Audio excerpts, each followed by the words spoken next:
YouTube land. I just woke this jet ski up after a 3-year slumber.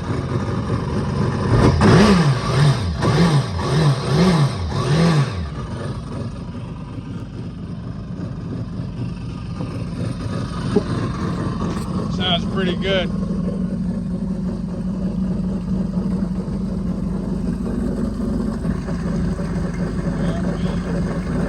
Put a new battery in it, but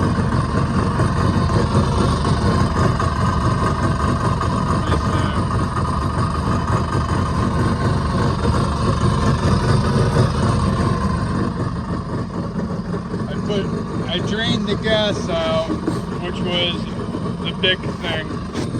Now I'm gonna get new stickers for this, clean it up. In another video, I took the AstroTurf off, or whatever you call it, the matting. I got new matting, I gotta put that on. I'm gonna take all the letters off, all the decals.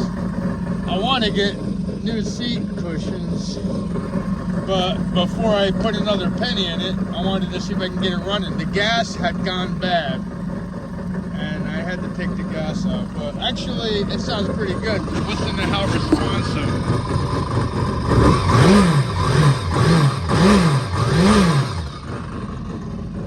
This is the 160 horsepower one.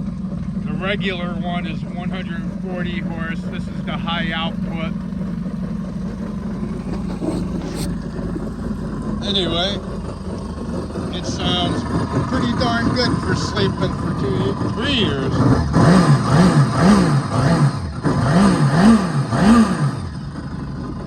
I think it only has like 120 hours on it.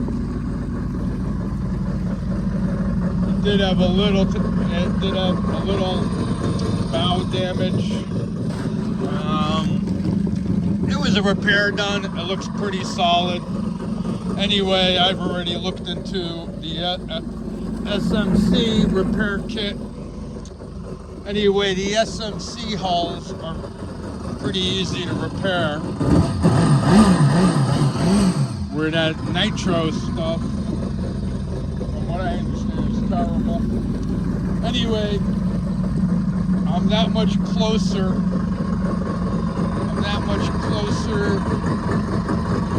to getting this baby in the water.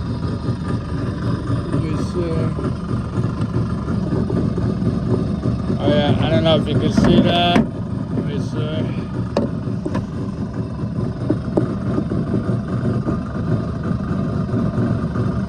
125 hours, I believe.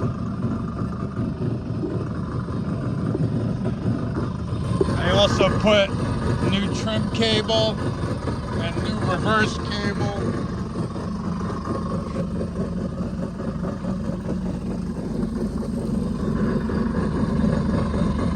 Let me make sure. And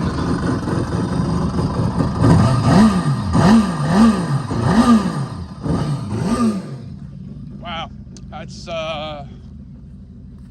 fuel injected.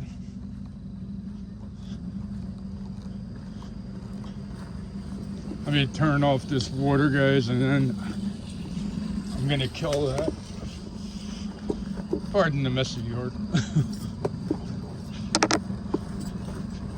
Alright.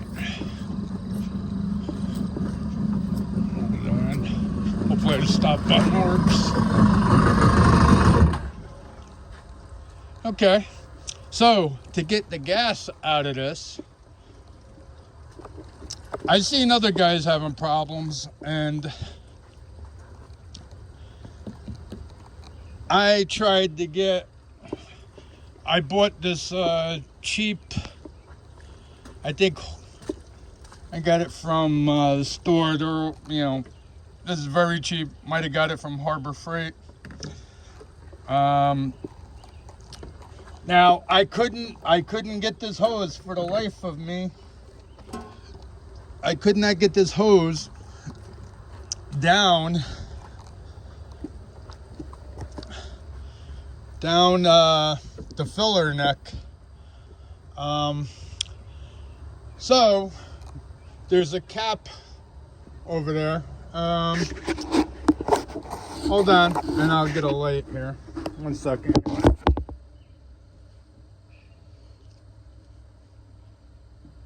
And definitely not organized today. I have a gym hangover. I went to the gym. Everybody should go to the gym. You will feel better. After the gym hangover, you come out stronger.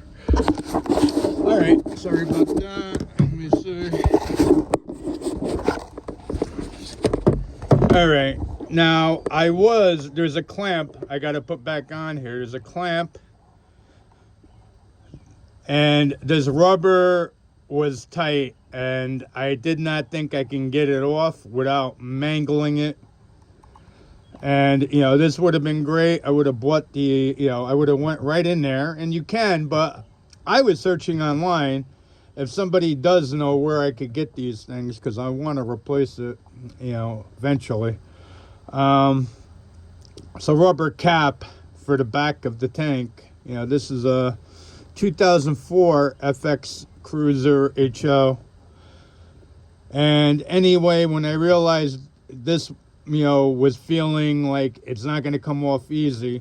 I don't know if you're supposed to do it, but I disconnected the fuel line, which I'm also going to disconnect it because it's, it's been used and abused. I'm going to, pull it off again. I'm going to cut it and then move it on because I got plenty of room for that.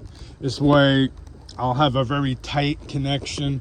I only just threw it back on there to see if the darn thing runs before I go back. I had it running when I bought it, but for a million circumstances, I could not, I just couldn't get it going, but I'm determined to get it in the water. What the heck was that? Yeah, lock. I don't know what that is. Oh, automatic focus lock, maybe. Anyway, yeah, I'm going to pull that off. So this is where I loosened up these star fittings here and, popped out. This is the fuel inlet. Now, I'm not sure if I was drawing it through a pump. I could not get a steady siphon. I know there's a water strainer, and I think I could have been losing my vacuum in there. I don't know. I honestly rushed, and I haven't even touched this thing in 3 years. So anyway, it sounds damn good. It's a 58, 60 mile an hour machine, and I'm gonna tell you right now, I paid $5.50 a gallon for the non-ethanol gas. I'm going with non-ethanol because this ethanol screws everything up. My motorcycle over there, I got to rebuild the carburetors on that next because the ethanol cracks any rubber or plastic in your carburetor. The cars are more or less, they're kind of, they're more formulated for it. But basically, anything that sits is prone to being damaged by the alcohol. It also absorbs water. Anyway, before I started this up, I smelt the gas. And now, this gas I did put stabilizer in it, and it would have probably been a lot worse. And the gas looked, here it is. The gas looked okay. And I took out a lot more than that. And getting rid of gas is a big problem, a big headache. I found a landfill 2 hours away, and they only accept 25 gallons at a time. I got to talk to them. I mean, that's ridiculous for the population we have, and everybody, encounters bad gas. They're buying vehicles, this, that. But, all right, so the gas didn't look bad, but I could tell by the smell it was going bad, so I did not start it up. I drained as much gas out. Now, the good thing about that was, well, the bad thing about it was I had to sit for about a good hour, hour and a half, pumping that little pump, and it would siphon for a little bit before it would stop.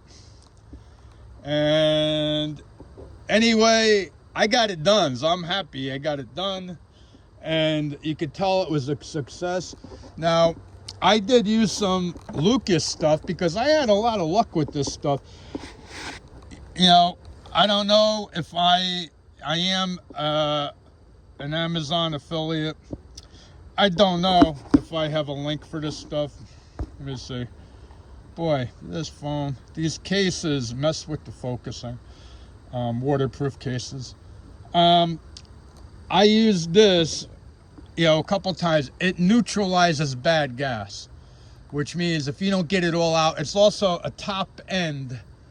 It's a top end lubricant. It has, you know, it lubricates your top end, the compression ring, and you get better fuel economy. And, you know, there's a lot of benefits to that. Like with the vehicles, I've had a lot of benefits with it.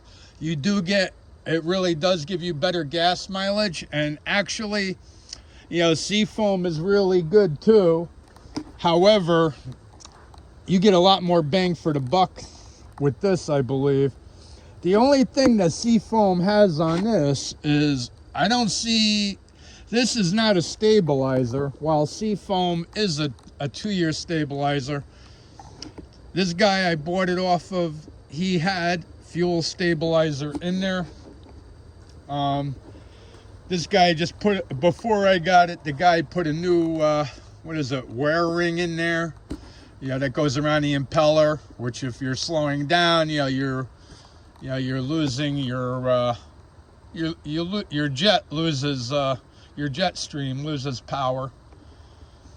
And yeah, this is going to be cool. Now, maybe some guys could comment if you're out there. I know when I used to do a lot of boating, every once in a while you catch a plastic bag. And actually, the last time I was out there was a long time ago. Way before we have 1 billion plastic bags. I wonder, you know, how huge of a problem that is. These things sucking in bags, which I really don't want to get stranded. But you could do amazing things with a paddle. I am going to get a paddle. And, you know, I've broken down in rowboats, and even I've broken down in speedboats, and I got on the bow. On my one speedboat, I brought my kayak paddle with me for safety, and, you know, I paddled that, especially if you could catch the tide. You know, the worst case scenario, if you have a tidal river, you wait till the tide is going your way. It's, you know, of course you might have to wait 4 hours, but anyway, you paddle home, and if you're out in the middle of a swamp like I was, that's what you got to do. But anyway, man, I'm thrilled. This thing sounds like a friggin' beast. And I will update you when I get the, oh man, my brain ain't working. The rubber matting, whatever they call it, hydroturf, traction mat. And then I'm going to get new decals, and, you know, I do have new sponsions. I got to put the sponsons, whatever they call them, I got to put them on. The trailer, I bought that brand new a few years ago. I got a deal on that.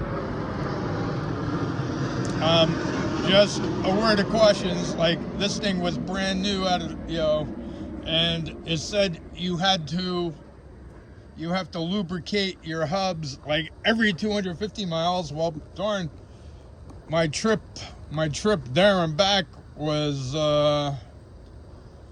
you know, probably 150 miles. So I got to grease them. You know, you got to watch the grease, or you're going to have a nightmare. You want to look into what your trailer requires and carry a grease gun with you. Boating is high maintenance, but however, pulling over at a rest stop and, you know, using their facilities and taking 5 minutes to pump a little grease in your trailer hub is a lot better than your wheel flying off and potentially killing somebody, and your jet ski rolling down the shoulder of the highway like a bowling ball. So, yeah, the things we got to do. I do want to take this thing up to the Hackensack River, my old boating playground, and play with it up there. And yeah, that's it. So if anybody has a better way to get fuel out, let me know. I did not have any time to study the book. I rushed into this, admittedly, but it all worked out. Mission accomplished. It is running. And I'm not going to do that again with the gas. Wow. Do yourself a favor. I'm going to do myself a favor. And that's every year, run this thing and change out the gas. Here's a fun fact that I've been boating since a little kid. And I lived at a marina. And 98% of the time, I never seen anybody's engine wear out. That's kind of a rare event. I've seen all the engines die from lack of use or lack of maintenance or contaminated fuel. The biggest killer, in other words, of a marine engine is lack of use. I've had brand new V8s on inboard outboards. I had them almost locked up on me in a period of 7 months. I did not winterize it. That's why you gotta fog it, and I highly suggest that you pull out the spark plugs and fog each cylinder with the fogger. Put your stabilizer in. Yeah, these oil things are a lot of work. They are coming out with battery WaveRunners, I guess. I don't know how they're going to compare against these. And, well, that's the story. I will update you. And like I say, if somebody's got a better idea of getting the fuel up, but this actually worked pretty darn good. And yeah, that's it. I got another project I got to go. This other one I got is 2-cycle, and that one hasn't run in years either, but I'll get it going. And I already started taking off these stickers. And by the way, I took my traction mats off. I made a video. I took them off with this adhesive remover. Actually, the brand, I don't even, it might be Goof Off. I don't know. It's in my video. But for these stickers, I'm gonna try my heat gun, which worked great on my van over there. You can see I got most of my stickers off. I still got to go more on that. Yeah, for us non-millionaires, at least not yet. If you want things, you got to work. That's it. It'd be nice. I would love to walk into a damn store and buy a brand new one, wouldn't you? You might have done it. But anyway, this is just the ongoing project, and figured it might be helpful to learn how I got gas out of here. And anyway, that's a wrap.